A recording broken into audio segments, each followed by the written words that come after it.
Hello to everyone. In this video we are going to discuss about the rise time of unit step response of for the second order system. Right, we derived in the past video what is the unit step response C of t for a second order.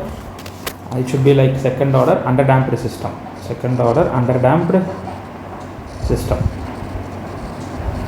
Okay, it is given as this expression. Now what is rise time? Rise time is nothing but the time taken to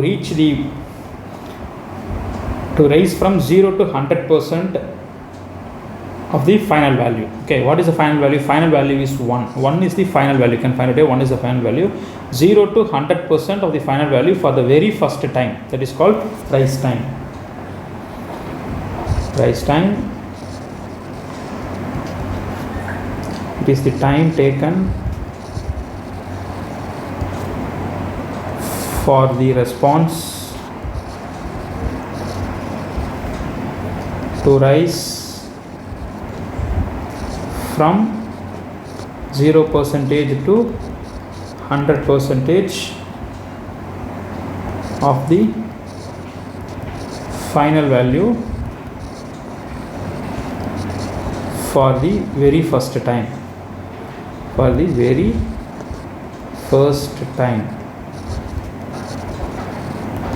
Okay, right. So we very well know that at t equal to tr, the value is equal to 1, right? So I can write ctr at c equal to tr, it is equal to 1, right? Is equal to 1. So what is ctr? In place of I am going to substitute tr, zeta omega n tr divided by 1 minus zeta square sin omega d tr plus theta. Okay, so we know that at time t equal to tr, the value is going to be, the amplitude is going to be 1. That means I can equate this to 1, right? So the 1 on both sides gets cancelled. So finally you will be getting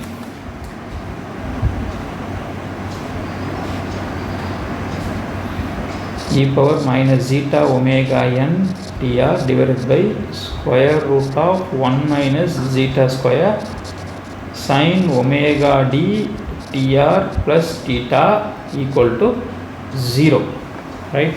We very well know that this term, it is made up of two things. One is the exponential, another is the sinusoidal, sine term. Okay, this exponential term cannot be 0. Only this term, the sinusoidal term, can be 0. Under what condition it is 0?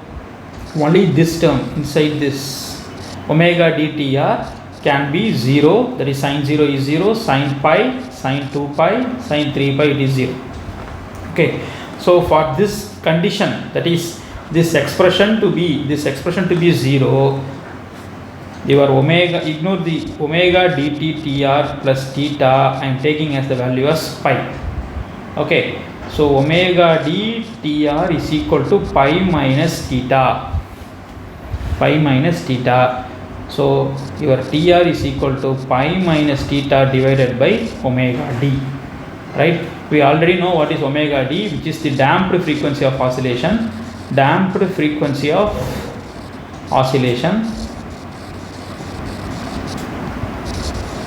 Which is given as omega d is equal to omega n square root of 1 minus zeta square.